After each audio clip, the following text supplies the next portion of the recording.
네, 고 김영삼 전 대통령의 연결식이 어제 유족과 측근 그리고 정계 인사, 일반 시민의 애도 속에 엄수됐습니다.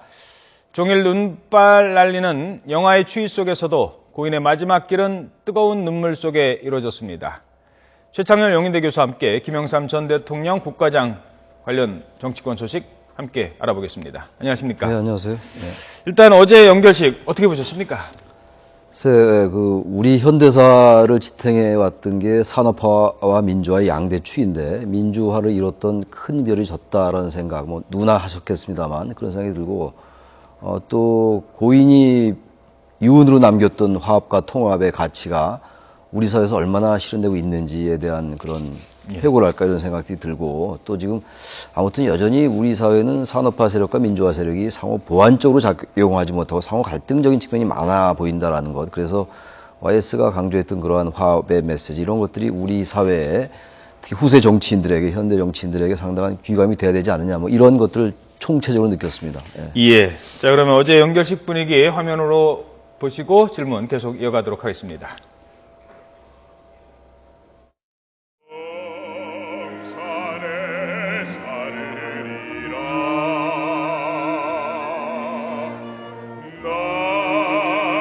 대통령이 그런 훌륭한 애국 정신을 잘 본받아서 열심히 좋은 나라를 만드는데 노력을 하도록 하겠습니다.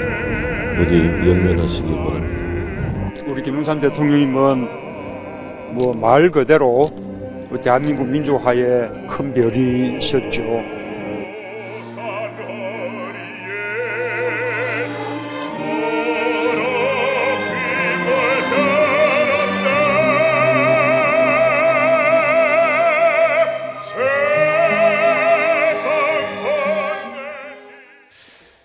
네, 본격적인 질문 드리기 전에 지금 들어온 속보 하나 전해드리겠습니다. 경찰이 민주노총 경기본부에 대해서 압수수색을 벌이고 있다라는 소식이 지금 막 들어왔습니다.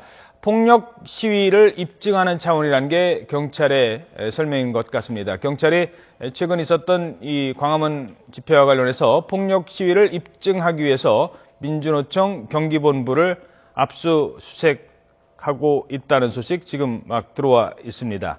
앞서 민주노총 경기본부 조합원들이 안산 상록경찰서에 찾아가 기자회견을 열었습니다. 공안몰이를 중단하라는 요구도 했었는데요. 이와 관련해서 경찰이 민주노총 경기본부를 압수수색하고 있다는 소식 지금 막 들어와 있습니다. 자, 김영삼 전 대통령 얘기 계속 나눠보도록 하죠. 두 사람의 얘기가 좀 달랐어요. 그러니까 문재인 대표는 민주화, 김무성 대표는 애국 정신에 방점을 찍기도 했는데 여야의 입장에 약간 좀 미묘한 차이가 있다고 보십니까? 뭐 정치적으로 어떻게 보면 자연스러운 일이겠죠. 아무래도 야당은 민주주의의 어떤 거목, 민주주의의 큰 별이 졌다는 측면에서 민주화에 큰 별이 졌다는 측면에서 민주주의를 강조하는 것이고 민주화를 강조하는 건데 김무성 대표도 애국 정신 아무리 강조해도 지나치지가 않죠. 단지 중요한 거는 현재 여당과 야당의 그 가치 지향이라든지 어떤 것을 추구하느냐의 방점이 많이 다른 것 같아요. 그래서 제가 잠깐 앞서 언급한 바와 같이 어떤 주장을 할 때 상대방 정당의 좀 그 주장이나 그러한 그에 대해서 좀 배려하고 좀 받아들이는 그런 자세가 필요할 것 같아요. 두 개가 다 소중한 가치죠. 어제 그 연결식 그리고 그 마지막 빈소의 가장 큰 관심은 박근혜 대통령의 참석 여부였는데 연결식에는 못 갔지만 빈소에는 이제 다시 찾아서 고인의 가는 길을 마지막 배웅을 했습니다. 대통령의 건강 상태가 좀 좋지 않다고 하죠. 지금 몸이 좀 불편하시다고 그래요. 빈소에도 이제 조문을 했었고 이제 어제 발인식에 이제 나오셨죠. 그래서 이제 조문을 했는데 연결식에 참석을 못했다라는 건데 상당히 건강이 안 좋아 보이긴 하지만 건강이 안 좋다기보다는 아무래도 순방이 길었고 그러니까 상당히 컨디션이 안 좋은 것 같아요. 감기 기운도 있고 쌓였죠. 어제 표정을 보니까 피곤함이 역력해 보였습니다. 그래서 청와대나 주치의의 말대로 또 앞으로 또 해외 순방을 앞두고 있기 때문에 또 어제 날씨가 굉장히 추웠지 않습니까? 그런 상태에서는 감기 기운이 조금만 있어도 상당히 진행이 빨리 될 수 있죠. 저는 그래서 청와대의 그런 말들을 받아들일 필요가 있다고 보고 또 두 번이나 왔다 가셨으니까 단지 중요한 거는 국가장이라는 게 지금 이제 국민장과 국장이 통합돼서 처음 이번에 치러진 거 아니겠습니까? 예. 2011년도에 되고 작년에 이제 실행된 건데 그러면서 좀 아쉬움이 남죠. 왜냐하면 국가장은 국가가 주관하는 것이고 국가의 역시 국정 최고 책임자는 대통령인데 그런 대통령이 연결식에 참석 못했다라는 게 또 보기에 따라서는 또 관점에 따라서 80 먹은 분들도 그 자리를 지켰는데 대통령이 뭐 감기 기운 정도까지 못 나오냐라고 할 수 있으나 저는 그런 부분 가지고 논란하는 것은 바람직하지 않다. 청와대의 그 설명을 있는 그대로 받아들이는 게 네. 바람직하다고 봅니다. 예, 지금 뭐 화면도 나오고 있습니다만 상당히 대통령이 그동안의 그 순방 일정 뭐 이런 것 때문에 많이 피곤해 보이는 거는 사실인 것 같습니다. 예. 그리고 또 빈소를 2번씩 찾아갔다는 거는 그만큼 그렇죠. 부인에 대한 예우는 예우를 그만큼 한 갖췄고 거죠. 충분한 뭐 이제 진정성을 보여준 거니까 예. 이 부분 가지고 또 뭐 진정성이 있느니 없느니 해서 또 여야가 논란하는 것은 그야말로 부차적인 거다. 그건 지연말단적인 거라서 그런 논란은 의미가 별로 없지 않냐 이렇게 생각을 합니다. 예. 이번 그 추도 기간 동안 관심을 끌었던 사람들이 몇몇 있었는데요. 예. 그 중에 한 분이 손학규 전 고문입니다. 닷새 동안 계속 그 빈소를 계속 지키고 있고요. 어떻게 보셨습니까? 지금 이제 상주를 자처했던 분이 이제 새누리당 김무성 대표 예. 그리고 새누리당의 서청원 최고위원 두 분 다 뭐 상도동계 입문을 했던 분이고 그렇긴 한데 손학규 전 고문의 경우는 야당 인사인데 원래 뭐 손학규 전 고문은 YS가 1993년도에 발탁한 인물이거든요. 저는 그래서 인간적인 도리로 봐도 뭐 당연하다고 생각을 합니다. YS가 뭐 대통령실의 장관, 보건복지부 장관도 역임을 했고 말이죠. 예. 단지 중요한 건 이제 정치적으로 뭔가 이제 그런 위상을 확보하려 하는 것이 아니냐라는 그 해석은 할 수가 있겠죠. 근데 일단 뭐 참모들도 일단 거기에 닷새 동안 계속 머무지 말고 조문하시고 이제 강진으로 내려가는 게 좋다. 괜히 또 정계 복귀 수순 아니냐라는 그러한 또 시선을 받을 수가 있으니까 그런 조언을 했다고 그래요. 그런데 예. 저는 뭐 그런 부분들에 대해서 본인이 마음 내키는 대로, 마음 따르는 대로 하는 게 맞다고 보고 그것이 손학규 고문의 전 진정성이라고 생각을 합니다. 예, 알겠습니다. 자, 그럼 지금부터는 정치권 현안을 짚어보도록 하겠습니다. 조금 전에 말씀드렸죠.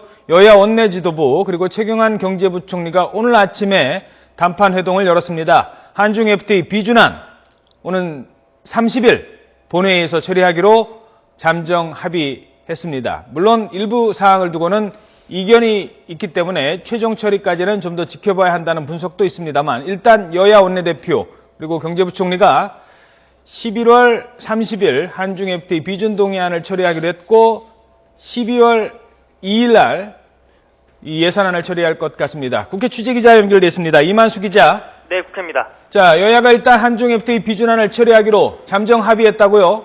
네, 그렇습니다. 한중 FTA 비준안 처리를 위한 여야정 비공개 단판 회동은 오늘 아침 서울 강남에 있는 호텔에서 진행됐습니다. 새누리당 원유철 원내대표와 김정훈 정책위 의장 새정치연합, 이종걸 원내대표와 최재천 정책위 의장 그리고 최경환 경제부총리가 만나 협상에 나섰는데요. 여야는 일단 한중 FTA 비준 동의안을 오는 30일 본회의에서 처리하기로 잠정 합의했습니다. 30일 오전 10시에 한중 FTA 여야정 협의체를 다시 열어서 최종 조율에 나서게 됩니다. 그리고 1시간 뒤인 오전 11시에 외통위 전체 회의에 상정해 의결하고 오후 2시 본회의에서 처리하겠다는 계획을 잡았습니다. 이에 따라 오늘 오후 예정돼 있던 본회의는 오는 30일로 연기가 됐습니다.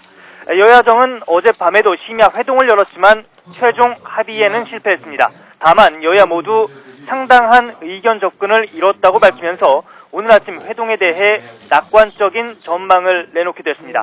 새누리당 관계자는 오늘 회동과 관련해 한중 FTA 비준 동의안과 관련한 쟁점은 대부분 해소가 됐지만 다른 부분에서 일부 이견이 있었다고 전했습니다.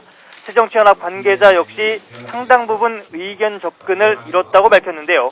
여야는 일단 오늘 회동을 통해서 한중 FTA 비준 동의안에서 쟁점이 됐던 무역이득 공유제와 박집불금 인상 등에 대한 이견을 좁힌 것으로 알려졌습니다. 다만 쟁점 법안과 누리과정 예산에 대한 정부 지원 등을 두고는 여전히 공방이 오갔던 것으로 전해지고 있습니다. 지금까지 국회에서 YTN 이만수입니다. 네, 교수님. 일단 네. 한중 FTA가 지금 가장 큰 발등의 불인데요. 사실 오늘 본회의 처리가 힘들다 하더라도 이번 달 안에 처리가 안 되면 상당히 좀 불투명해지는 것 아니냐 이런 얘기가 나왔었어요. 그렇죠. 지금 연내 발효가 되는 것과 안 되는 것과 차이가 굉장히 크죠. 예. 그래서 뭐 이제 정부는 이제 한중 FTA를 어떻게든 비준을 빨리 해달라라는 입장이었고 예. 바로 얼마 전에도 대통령께서 굉장히 강조를 하지 않았습니까? 예, 어제도요. 사실은 예. 몸 상태가 안 좋아서 빈소만 다녀왔던 박근혜 대통령이 그렇죠. 예. 한중 FTA는 안 된다는 겁니까? 라고 또 한 번 재차 강조를 했답니다. 그래서 한중 FTA가 만약에 이제 이번 본회의 정기국회에서 통과가 안 되면 비준이 안 되면 뭐 상당히 문제가 생길 수가 있었죠. 단지 여야 간의 이견은 있었어요. 예. 그러나 야당도 뭐 원래부터 이 한중 FTA를 비준을 안 하겠다는 생각은 아니었는데 단지 약간의 그 이제 주장의 차이가 있었던 건데 아무튼 이렇게 잠정 합의가 됐다고 하니까 또 11월 30날 통과를 시키기로 했으니까 참 다행이긴 합니다. 그래서 어제 이제 그 YS 연결식 마치고 오늘 합의가 돼서 상당히 그야말로 앞서 말씀드린 바와 같이 화합과 통합이 하나의 단초가 됐으면 하는 그런 생각이 들고 여러 가지 국회가 해결해야 될 여야 간의 이견이 많이 있잖아요. 예. 현안들이. 그런 부분들도 여야가 조금씩 절충해가지고 정기국회 내에 어떤 바람직한 결과를 이끌어냈으면 좋겠다라고 생각을 합니다. 일단 지금의 여야 구성으로 봐서는 뭐 통과될 가능성이 높은 것으로 보이고요. 그렇게 봐야죠. 합의를 한 거니까요. 자, 네. 그리고 또 하나가 FTA 처리를 본회의를 3일간 연속입니다. 30일, 그렇죠. 12월 1일, 12월 2일. 2일이죠, 예. 12월 2일은 또 그 예산안 처리를 해야 되는 날입니다. 만약에 이날까지 예산안 처리 안 되면 그냥 정부안이 그대로 자동 부의돼서 통과되는 거죠. 예, 국회 야당으로서는 선진화법에 상상하기 힘든 거고. 야당으로서는 뭐 아무런 수단이 없는 거죠. 그래서 오히려 국회 선진화법을 야당 입장에서 예산안과 관련해서는 야당 입장에서 오히려 개정해야 된다는 얘기가 나올 정도였거든요. 예. 그런데 어쨌든 예산안도 그 합의를 잠정을 한 것 같아요. 지금 아까 보도를 보니까 예. 12월 2일 날 통과시키기로 했으니까 이런 부분들도 상당히 바람직한 결과라고 보고 일단 가장 중요했던 게 한중 FTA하고 예산안이었잖아요. 지금 이제 누리과정 예산에 대해서는 아직도 여야 이견이 있고 예. 또 선거 획정이라든지 공천 룰 문제 같은 것도 아직 많이 남아 있어요. 그동안 이제 서거 정국 동안에 상당한 이제 시간이 소모가 된 건 사실이죠. 한 닷새 엿새 동안에. 그리고 교과서 국정화 문제로 또 사실 국회가 상당히 공전했던 부분도 있고 그래서 이제 국회가 이제 10여일밖에 안 남았어요. 정기국회가.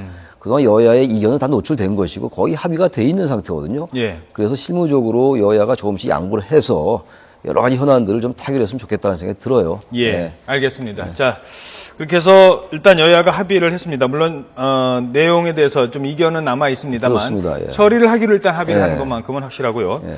자, 하나만 더 짚어보도록 하겠습니다.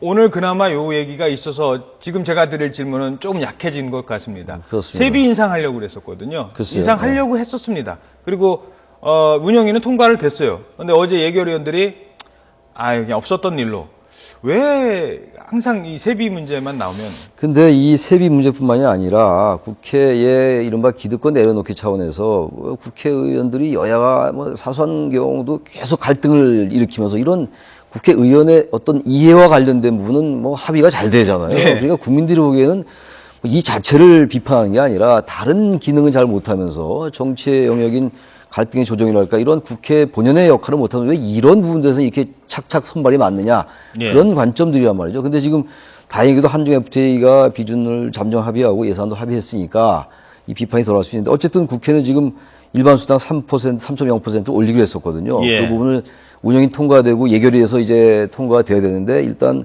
그 부분은 반납하기로 했다고 그럽니다. 그러다 보니까 처음부터 이런 부분들은 국민의 여론을 좀 의식해서 아예 운영위 위해서도 좀 없던 걸로 하고 얘기를 하지 말고 합의하지 말았어야 되는 건데 이러고 또 얘기가 좀 되니까 또 얘기 어떻게 해서 뭐 반납한다 이러니까 자꾸 생색내기나 어떤 그 좀 궁색하게 보이는 면이 있어요. 예, 알겠습니다. 네, 지금까지 용인대 최창열 교수와 함께 정치권 움직임 살펴봤습니다. 오늘 말씀 고맙습니다. 네, 고맙습니다.